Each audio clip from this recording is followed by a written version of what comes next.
Friends, எல்லோருக்கும் வணக்கம். Welcome to லயா உலகம். வாங்க இன்னைக்கு என்ன ரெசிபி செய்ய போறோம்னு பார்க்கலாம். நல்ல மணன்னு சூப்பரான டேஸ்ட்ல சுண்டைக்காய் போட்டு வத்த குழம்பு எப்படி செய்யறதுன்னு பார்க்க போறோம். வாங்க. இது எங்க அம்மாவோட கைப்பக்குவம். இதே மாதிரி செஞ்சீங்கன்னா ரொம்ப சூப்பரா இருக்கும். ஒரு வாரம் கூட ஃப்ரிட்ஜில் வச்சு நீங்க சாப்பிடலாம். வாங்க எப்படி செய்யறதுன்னு பார்க்கலாம். அடுப்பு பற்ற வச்சு அதில் ஒரு வானிலை வச்சுக்கோங்க. புளிக்குழம்பு வந்து மண்பானையில் செஞ்சால் ரொம்ப டேஸ்ட்டாக இருக்கும். அதனால நான் மண்பானை எடுத்திருக்கேன். பாத்திரம் நல்லா சூடான உடனே எண்ணெய் சேர்த்துக்கோங்க. நல்லெண்ணெய் சேர்த்துக்கோங்க. நல்லெண்ணெயில் செஞ்சால் ரொம்ப நல்லாயிருக்கும். நல்லெண்ணெய் நல்லா குளிர்ச்சி. புளிக்குழம்பு வந்து ஹீட்டு, அதை ஈக்குவேட் பண்ணுறதுக்கு தான் நம்ம வந்து புளிக்குழம்பெல்லாம் நல்லெண்ணெயில் செய்கிறோம். ஒரு 50 கிராம் காஞ்ச சுண்டைக்காய் வத்தல் எடுத்துருக்கேங்க. இது கலர் மாறாதுங்க, லைட்டாக பொரியும், அவ்வளோதான். இதை நல்லா பொரிய விட்டு எடுத்து வச்சுக்கலாம். பாருங்க, நல்லா பொரிஞ்சிருச்சு. இப்போ நான் இதை தனியாக எடுத்து வச்சிடுறேங்க.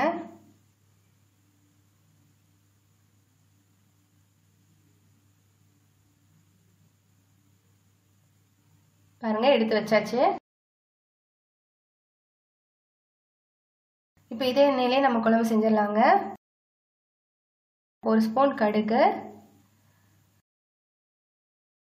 ஒரு ஸ்பூன் சீரகம், ஒரு ஸ்பூன் வெந்தயம் போட்டு நல்லா பொரிய விடுங்க. அடுப்பை சிம்மில் வச்சுக்கோங்க.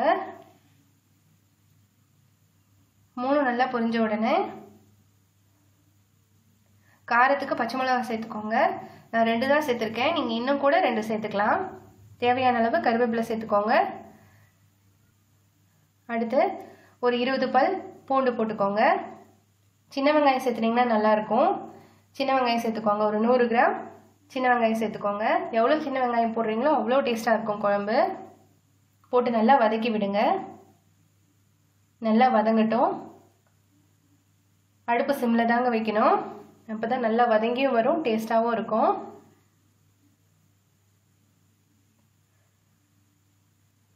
இப்போ இது பாதி வதங்கிருச்சு.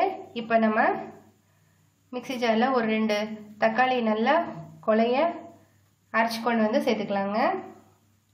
இப்படி சேர்த்ததுனால குழம்பு கொஞ்சம் திக்காகும், அதுக்காக தான் அரைச்சி சேர்க்குறோம். நல்லா வதக்கி விடுங்க. இப்போ இது எண்ணெய் பிரிஞ்சு வரும். பாருங்கள், எண்ணெய் பிரிஞ்சு மேலே மிதக்குது. இந்த பத்தில் நம்ம இப்போ பொடி வகைகள்லாம் சேர்த்துக்கலாங்க. 2 ஸ்பூன் குழம்பு மிளகாய் பொடி, 1/4 ஸ்பூன் மஞ்சள் தூள், ஒரு 1.5 ஸ்பூன் மிளகாய் தூள் போட்டிருக்கேங்க. தேவையான அளவுக்கு கல்லுப்பு போட்டு நல்லா வதக்கி விடுங்க. அடுப்பு சிம்லேயே வச்சுக்கோங்க, இல்லைன்னா இந்த பொடியெல்லாம் வந்து கருக ஆரம்பிச்சிடும். ஒரு 2 நிமிஷம் தண்ணி ஊற்றாமல் இந்த இதுலேயே நல்லா வேக விடுங்க.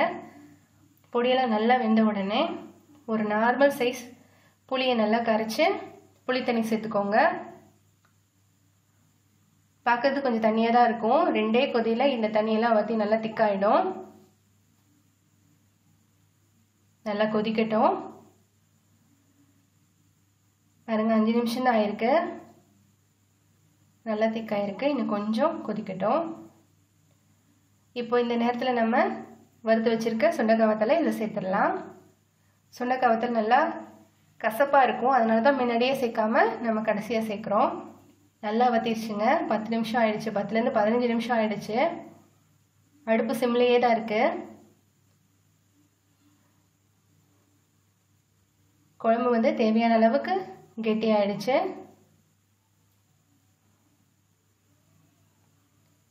இப்போ ஒரு 1/4 ஸ்பூன்லேருந்து 1/2 ஸ்பூன் அளவுக்கு வெல்லம் சேர்த்துக்கோங்க. இந்த ஹீட்டையும் காரத்தையும் குறைக்கிறதுக்காக தான் இதை சேர்க்குறோம். இது சேர்த்தா வந்து அந்த டேஸ்ட் வந்து கொஞ்சம் சூப்பராக இருக்கும். அவ்வளோதாங்க, குழம்பு இறக்க போகிறோம். இப்போ இந்த நேரத்தில் என்ன பண்ணணும்னா ஒரு ஸ்பூன் மிளகுத்தூள் சேர்க்கணுங்க. மிளகுத்தூள் சேர்த்தோன்னா இந்த ஸ்டேஜில் சேர்த்தணுன்னா, அதாவது குழம்பை இறக்க போகிறதுக்கு ஒரு 1/2 நிமிஷத்துக்கு முன்னாடி சேர்த்தணுன்னா இந்த குழம்போட டேஸ்ட்டே வந்து வேறு லெவலில் இருக்கும். நீங்கள் செஞ்சு பாருங்கள். செஞ்சு பார்த்துட்டு நீங்கள் எனக்கு கமெண்ட் பண்ணுங்கள். அருமையாக இருக்கும், சூப்பராக இருக்கும். இது நாங்கள் வழக்கமாக வீட்டில் செய்கிறது. எப்படி நீங்கள் செஞ்சால் மட்டும் இவ்வளோ டேஸ்ட்டாக வருதுன்னு சொல்கிறாங்க இல்லைங்களா, அந்த டேஸ்ட்டு கிடைக்கும் உங்களுக்கு. அதனால தான் நான் உங்களுக்கு சொல்கிறேன். முடிஞ்சதுங்க, அடுப்புலேருந்து இறக்கிடலாம். இறக்கிட்டு நான் சூடானதுக்கப்புறம் காட்டுறேன். இப்போ இறக்கி ஒரு அரை மணி நேரம் இருக்குங்க. பாருங்கள், பார்க்கவே சூப்பராக இருக்குது. இதில் நம்ம எந்த காயுமே சேர்க்கல. நீங்கள் காய் சேர்க்குறதுனா கூட சேர்த்துருந்துருக்கலாம். காயே சேர்க்காம வெறும் வத்தலில் சூப்பராக குழம்பு வச்சாச்சு.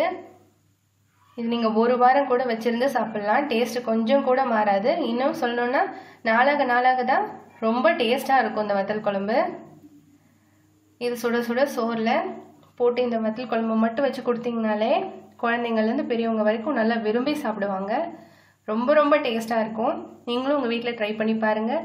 உங்கள் வீட்டில் இருக்கவங்களுக்கு செஞ்சு கொடுத்து அவங்களோட சேர்ந்து நீங்களும் என்ஜாய் பண்ணுங்கள். உங்களுக்கு இந்த வீடியோ பிடிச்சிருந்துச்சுன்னா ஒரு லைக் பண்ணுங்கள். எங்களுக்கு சப்ஸ்கிரைப் பண்ணுங்கள். உங்கள் ஃப்ரெண்ட்ஸ்க்கு ஷேர் பண்ணுங்கள். தேங்க்ஸ் ஃபார் வாட்சிங். தேங்க்யூ.